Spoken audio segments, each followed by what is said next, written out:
Olá, eu sou o Mike Cunheta e esse é o curso de Teatro Crash. E hoje o futurismo é brilhante. Os manifestos continuam. E continua também a rivalidade entre o realismo e os novos movimentos artísticos, que defendem que, se quer mostrar de fato quão estranha, visceral e aterrorizante a vida moderna é, uma família burguesa discutindo em uma sala de estar simplesmente não basta. Dessa vez, a briga fica feia. Vamos olhar para o futurismo, um movimento italiano e posteriormente russo, cheio de manifestos, que se iniciou no século XX. Mas ficaremos na Rússia, para dar um rolê com o diretor construtivista Vsevolod Meyerhold, oponente e herdeiro de Stanislavski. Abram as cortinas.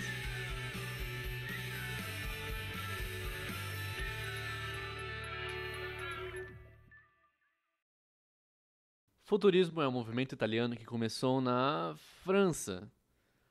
Em 1909, Filippo Tommaso Marinetti publicou um manifesto na primeira página do jornal Le Figaro. Boa jogada.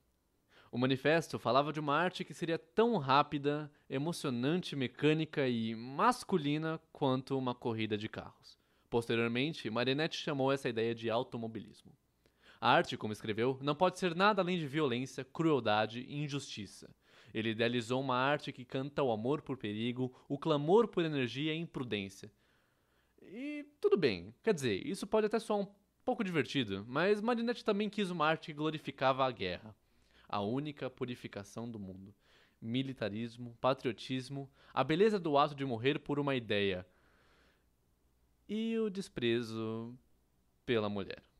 Ele escreveu: Nós vamos destruir museus, bibliotecas, universidades de todos os tipos. Nós combateríamos moralismo, feminismo e toda essa covardia oportunista e utilitarista. Basicamente, como o nome sugere, o futurismo queria uma quebra total com o passado. Mas é também importante lembrar que Marinetti ajudou a escrever um manifesto italiano fascista e fundou o Partido Futurista, que se integraria mais tarde ao partido político de Mussolini. Então, essa quebra total com o passado era um tanto diferente. Por exemplo, em comparação ao dadaísmo, que era meio sobre, bem, tirar papeizinhos de um chapéu.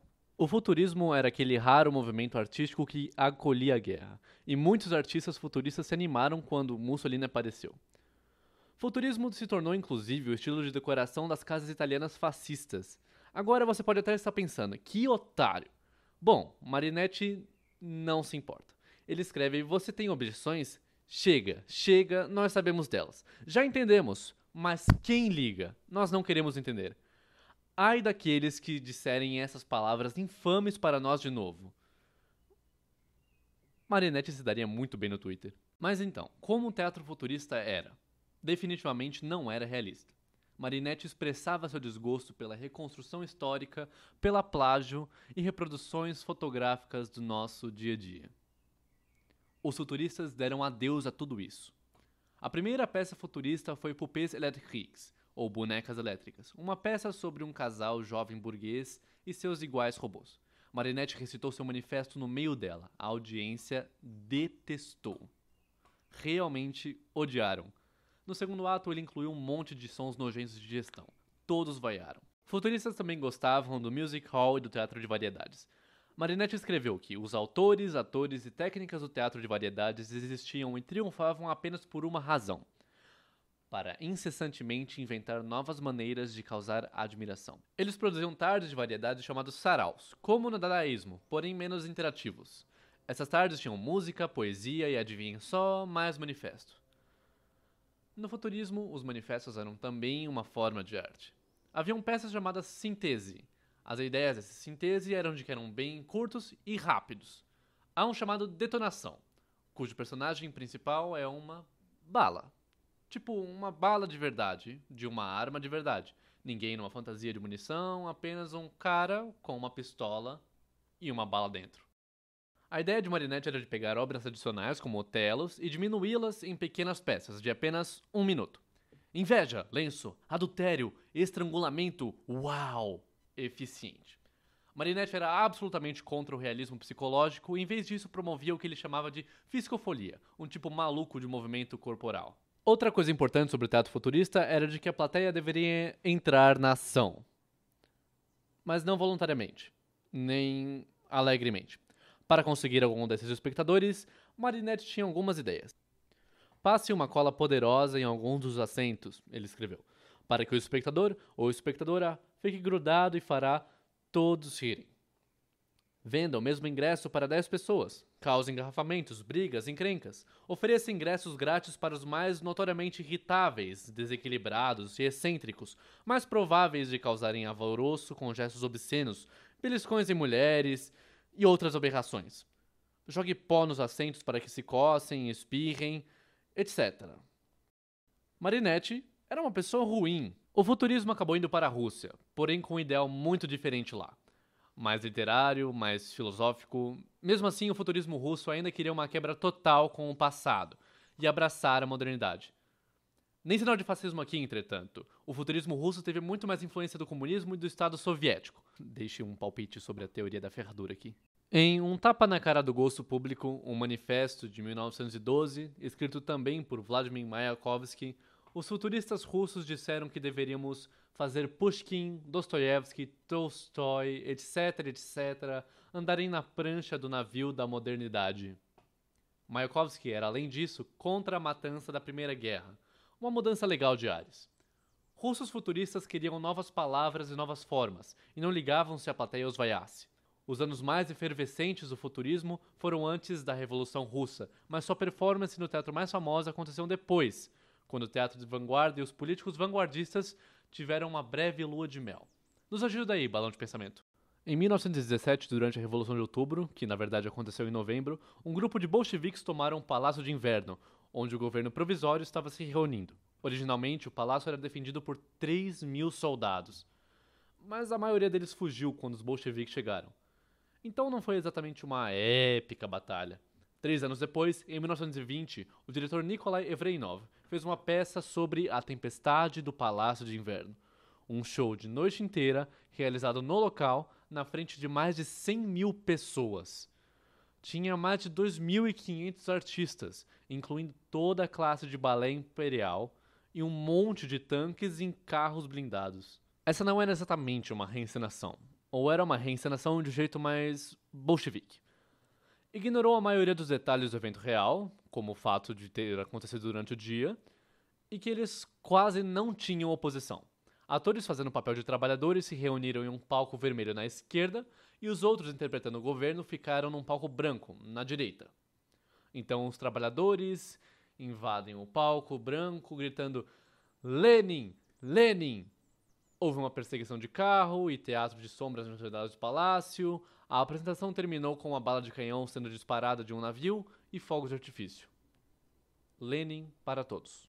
Obrigado, balão de pensamento. O mais legal dessa apresentação é que foi a primeira da qual falamos que foi filmada.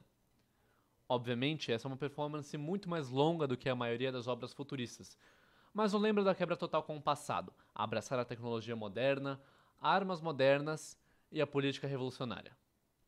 O uso de mídias e múltiplos focos, o uso do espanto e admiração ao invés da psicologia. O futurismo continuou por mais algumas décadas na Itália, mas foi a estética preferida do regime fascista, mais do que um movimento rebelde de contracultura. Como era de se esperar, cada vez menos jovens artistas estavam interessados nele após a Primeira Guerra. Enquanto isso, Stalin basicamente baniu o futurismo na Rússia. Ele preferiu propagandas que glorificavam o presente e o seu regime, do que esperança sobre um futuro utópico. Mesmo assim, ainda conseguimos ver as influências do futurismo no teatro hoje em dia, com performances midiáticas e multifocais, apresentações que envolvem o público e caminham na direção contrária da psicologia e lógica. Bom, já falamos sobre manifestos e dramaturgias, mas antes de terminarmos, vamos falar sobre o famoso diretor e produtor da época, Vsevolod Meyerhold, que tomou no futurismo apenas o que precisava e nada mais. Meyerhold nasceu em 1874. Era um estudante de direito e um violinista talentoso, que se apaixonou pelo teatro e até participou do Teatro de Moscou de Stanislavski. Na famosa produção de A Gaivota, Meyerhold interpretou Constantine, o jovem escritor que dizia a todos: "Precisamos de novas formas!" Meyerhold realmente acreditava nisso. Ele e Stanislavski sempre discordavam. Stanislavski visava algo mais realista, enquanto Meyerhold queria um teatro enfaticamente teatral e irreal. Meyerhold saiu desse teatro após 4 anos. Meyerhold foi dirigir nos teatros imperiais, e foi onde virou pioneiro de várias tendências nos palcos, como eliminar cortinas e cenários, deixando apenas as luzes do palco acesas. Assim como os futuristas, ele amava feiras e o teatro de variedades. Acabou incorporando elementos circenses e a comédia dell'arte em suas produções, mas não era muito fã dos futuristas italianos. Quando Marinetti foi à Rússia, Meyerhold escreveu que sua visita reforçou a anarquia, que era uma infeliz tradição do teatro italiano. Meyerhold não trouxe o estilo incontrolável e deliberado de ofensa ao público. Ele acreditava que sem autocontrole não havia artesania, mas autocontrole não significava realismo ou naturalismo. Em seu texto sobre o teatro da feira, escreveu: "Quando o homem subiu ao palco, por que decidiu se submeter cegamente ao diretor que queria transformá-lo em uma marionete da escola naturalista? O ator de hoje não saberá entender que o trabalho do comediante e do mímico é de levar o espectador a um mundo de fantasias." Ele acreditava que a verdade da vida não seria encontrada nas superfícies do realismo, mas abaixo delas. Apenas o teatro mais fantástico, acrobático e teatral ajudaria a audiência a entendê-la. Ele enfatizava a preeminência do diretor à própria peça. Uma peça é simplesmente uma desculpa para a revelação do seu tema, no nível que a revelação pareça vital hoje. Meyerhold também é famoso por ser pioneiro de novo método para atuação, que chamava de biomecânica. A biomecânica foi associada a vários modelos como Fordismo e Taylorismo, que eram essencialmente sobre como fazer do trabalhador mais eficiente. Mas em termos estéticos, podemos relacionar ao construtivismo, outro movimento da arte moderna. Baseado nos objetivos do início da Revolução Russa, o construtivismo enaltecia a industrialização e mecanização, sem as ansiedades expressionistas, transformando o teatro em uma fábrica de expressão. O design dos palcos construtivistas, por exemplo, eram muito parecidos com linhas de produção, cheias de esteiras e moinhos. Inicialmente, Meyerhold colaborou com os bolcheviques e foi por um curto período de tempo um oficial da divisão teatral, até que o governo tomasse uma direção mais conservadora. Meyerhold fundou seu próprio teatro e continuou a escrever. Mas o realismo socialista, o estilo preferido da Rússia soviética, nunca foi sua praia. Ele foi acusado de formalismo burguês em 1938 e o governo acabou com seu teatro. Essa coisa lamentável e miserável chamada realismo socialista nada tem em comum com a arte, Meyerhold disse. Ao perseguir o formalismo, elimina-se a arte. Isso não pegou muito bem. Ele foi preso, torturado e secretamente assassinado pelo governo. Ao explorar o teatro e o modernismo, há muitos conflitos e manifestações, mas esse é um dos primeiros exemplos onde a escolha da estética resulta em você sendo morto. Sem piadinhas dessa vez.